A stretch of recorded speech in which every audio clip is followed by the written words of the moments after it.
Hello, good morning to all class 5 के बच्चे जो हिंदी पढ़ते हैं। हम आपको पढ़ा रहे थे आपके सिलेबस का आखिरी part, last chapter, part 17, polythene का रैपर, भाग 2, पेज नंबर 124। पॉलीथीन के रैपर को कागज़ के रैपर से चिढ़ हो गई थी। दोनों आपस में एक दूसरे की बुराई कर रहे थे। अब वो उसे नीचा दिखाने का कोई भी मौका नहीं छोड़ता था। आपस में एक दूसरे को नीचे दिखाने की बात करते थे। कागज़ का रैपर पॉलीथीन के रैपर के इस व्यवहार से बहुत दुखी हो गया था। आखिर एक दिन उसने पॉलीथीन के रैपर से पूछ ही लिया, अरे भाई, तुम मुझे इतना क्यों सताते हो, क्यों चिढ़ते हो मुझसे? मैंने तुम्हारा ऐसा क्या बिगाड़ा है? मुंह बनाते हुए पॉलीथीन का रैपर बोला, देखो तो ये मुंह और मसूर की दाल। अरे भाई, तुम कहाँ और मैं कहाँ? कहाँ मैं इतना खूबसूरत और कहाँ तुम इतने बदसूरत?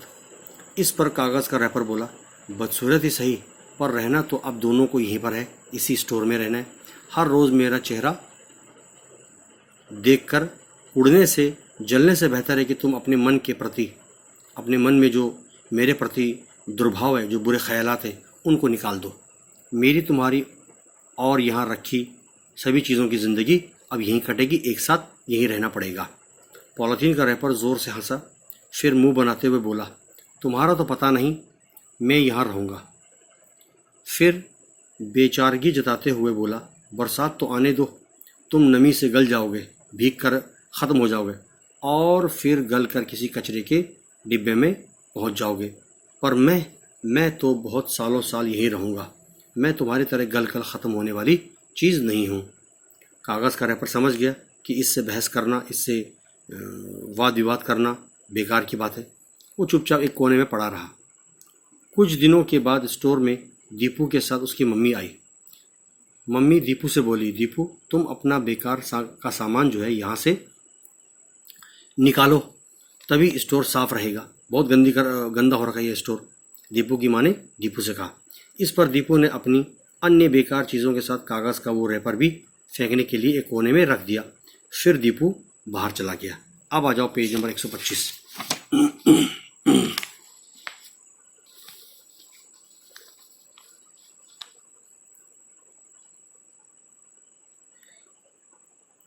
ये देखकर पॉलीथीन का रैपर बोला, कहा था ना तुम्हें, देखो मुझे संभाल कर रखना।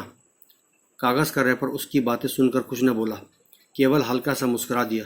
थोड़ी देर में एक कबाड़ी आया और उन बेकार की चीज़ों को उन ढेरों को उठाकर ले गया। कागज़ को कबाड़ी ने फिर से बनने के लिए भेज दिया। वहाँ कागज़ को फिर से तैयार कर एक नया रूप दिया गया। अब वो बहुत ही खूबसूरत रंग में आया, जिस पर छोटे छोटे छींटदार फूल भी बने हुए थे। बाजार में आने पर उस कागज़ को एक कलाकार ने खरीद कर ले गया। कलाकार ने उससे एक खूबसूरत कार्ड बनाया। एक दिन दीपू के स्कूल में पुनर्चक्रित कागज़ के बने हुए कार्डों की प्रदर्शनी, एक बहुत बड़ी जो सुंदर कार्ड होते हैं, उनकी एग्जीबिशन लगी हुई थी। दीपू उन कार्डों को देखते देखते उसी कार्ड के पास पहुंचा जो उसके फेंके हुए रैपर के कागज़ से बना था। कार्ड खूबसूरत होने के कारण दीपू ने उसे खरीद लिया और अपने कमरे में सजा दिया। कुछ दिनों बाद दीपू को घर बदलना था। मम्मी ने स्टोर खाली करने के लिए कुछ चीज़ें निकाली। उन चीज़ों में पॉलीथीन का रैपर भी था, जो धूल से भरा हुआ और उसके टुकड़े टुकड़े हो गए थे। सफाई वाले ने कमरा बुहारते हुए, साफ करते हुए उस पॉलीथीन के रैपर को कूड़े में डाल दिया और बोला, क्या बेकार की चीज़ है। ये कहकर वो दूसरे कमरे में बढ़ गया। अब पॉलीथीन का रैपर उस कमरे में था जहां पुनर्चक्रित कागज़ का कार्ड बना हुआ था। कार्ड ने मुस्कुराते हुए उस टुकड़े हुए पॉलीथीन के रैपर को नमस्ते की, फिर पूछा, और भाई कहो कैसे हो? पॉलीथीन का रैपर बोला, अच्छी जगह पहुंच गए हो, इसीलिए तुम इतना इतरा रहे हो, इतना घमंड कर रहे हो। इस पर कार्ड बोला, नहीं भाई, मैं क्यों उतराऊं, मैं क्यों घमंड करूं? तुम्हारी दुर्दशा देखकर तो मैं दुखी हो रहा हूं और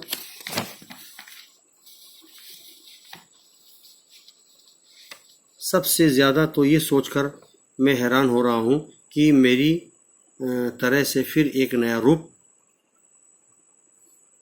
भी नहीं तुम ले सकते हो।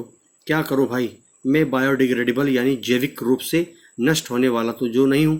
मेरे लिए तत्वों, केमिकल से विद्रोह कर में मिलकर इनकार कर दिया था। स्वयं को श्रेष्ठ बनाने के फेर में मेरी ये दुर्दशा बुरी हालत हुई है।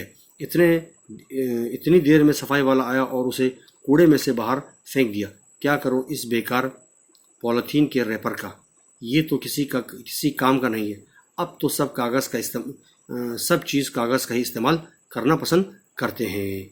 तो ये लिखा था अरुणा चावला जी ने, पार्ट 17 पॉलीथीन का रैपर। और आप समझ गए होंगे पॉलीथीन के शब्द से ही कितना ये नुकसानदायक है हमारे लिए। इसको जलाकर ही हम इसका खात्मा कर सकते हैं। धन्यवाद।